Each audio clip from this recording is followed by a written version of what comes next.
అంటే ఇక్కడ ప్రాధాన్యత ఓటు అనేది ఒకటి ఉంటుంది, కానీ మనకి ఇదంతా అనవసరం. మనం ఒకటో ఓటు ఆలపాటి రాజేంద్ర ప్రసాద్ గారి నంబర్ 1 కాబట్టి దాని మీద ఓటేసేటువంటి విధంగా ఇప్పటి నుంచే మీ వాట్సాప్ గ్రూప్ లో కానీ, ఫేస్బుక్ లో కానీ, ఇన్స్టాగ్రామ్ లో కానీ, సోషల్ మీడియా ద్వారా మీ అందరూ కూడా ప్రచారం చేసేటువంటి కార్యక్రమాన్ని కూడా తీసుకోవాల్సిందిగా కోరుతా ఉన్నాం. కేవలం గుంటూరు తూర్పు పశ్చిమ నియోజకవర్గాలే కాకుండా మీ బంధువులు, మిత్రులు ఎక్కడైతే పక్కన నియోజకవర్గాల్లో ఉన్నటువంటి వాళ్ళందరూ కూడా తప్పకుండా మీ ఓటుని 1వ నంబర్ మీద ఓటు వేయాలని చెప్పి ఇప్పటి నుంచే మీరందరూ కూడా మాట్లాడేటువంటి కార్యక్రమాన్ని శ్రీకారం చుట్టాలని. ఎందుకంటే ఈరోజు మన ముఖ్య నాయకులు నారా చంద్రబాబు నాయుడు గారు రాజేంద్ర ప్రసాద్ గారిని ఎన్నిక చేయడం, ఎందుకంటే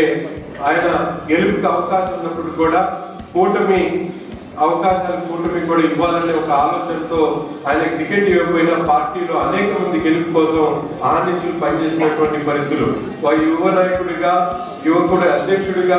అంతే మంత్రిగా, ఎమ్మెల్యేగా అనేక పదవుల్లో ప్రజలతో నిత్యం సత్సంబంధాలు కలిగినటువంటి నాయకుడిగా, ప్రతి ఒక్కరితో మంచి పరిచయం ఉన్నటువంటి నాయకుడిగా ఈరోజు నగరంలో కానీ అలాగే పక్కన ఉన్నటువంటి ప్రాంతాల్లో ప్రతి ఒక్కరు కూడా స్వేచ్ఛగా ముందుకొచ్చి మాట్లాడేటువంటి నాయకత్వ లక్షణాలు ఉన్నటువంటి రాజేంద్ర ప్రసాద్ ద్వారా ఏదైతే మన కూటమి ప్రభుత్వం ఎన్నుకున్నటువంటి P4 విధానం కానీ, అంతేకాకుండా 20 లక్షల ఉద్యోగాలు కల్పించేటువంటి కార్యక్రమాన్ని తీసుకోవడంలో చంద్రబాబు నాయుడు గారికి చేదోడు వాదుడుగా ఆయన తీసుకుంటున్నటువంటి నిర్ణయాల్లో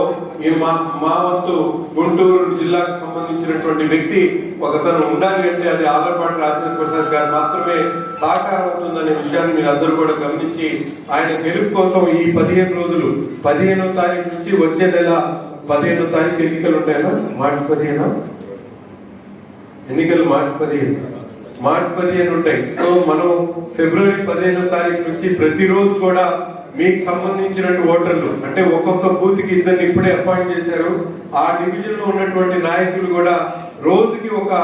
50 ఓట్లు డివైడ్ చేసుకోండి. ఒక్కొక్క నాయకుడికి ఒక 50 ఓట్లు డివైడ్ చేసి నిత్యం వాళ్ళతో సంప్రదింపులు జరుగుతూ అవసరమైతే ఎవరితోనైనా తిలక్ గారు కానీ, నేను కానీ, లేకపోతే ముఖ్య నాయకులు ఎవరితోనైనా మాట్లాడించేటువంటి కార్యక్రమం రాజా గారితో అవసరమైతే కొంతమంది ఎంప్లాయీస్ యూనియన్స్ ఉన్నాయి, టీచర్స్ యూనియన్స్ ఉన్నాయి, కాలేజెస్ ఉన్నాయి, పోస్టల్ ఆఫీసర్స్ ఉన్నాయి, సేల్ ట్యాక్స్ ఆఫీసులు ఉన్నాయి, గుంటూరు ఈస్ట్ లో డాక్టర్స్ ఉన్నారు, అనేక మంది ప్రతి ఒక్క హాస్పిటల్ కూడా స్టాఫ్ ఉన్నారు. అటువంటి వాళ్ళందరినీ కూడా మహిళా నాయకులు మీరు కూడా ప్రత్యేకంగా శ్రద్ధ తీసుకొని ఎవరికి వాళ్ళు ఇది మన బాధ్యతగా భావిస్తూ ఈ కార్యక్రమాన్ని ముందుకు తీసుకుని వెళ్ళి తప్పకుండా అఖండ మెజారిటీతో రాజా గారిని గెలిపిస్తారని చెప్పి మనస్ఫూర్తిగా కోరుకుంటూ, మీకు ఎటువంటి సహాయ సహకారాలు అవసరంగా తప్పకుండా తూర్పు నియోజకవర్గ శాసనసభ్యుడిగా మీ అందరితో పాటు కలిసి పనిచేయడానికి నేను సిద్ధంగా ఉన్నానని చెప్పి తెలియజేస్తూ సెలవు తీసుకుంటాను.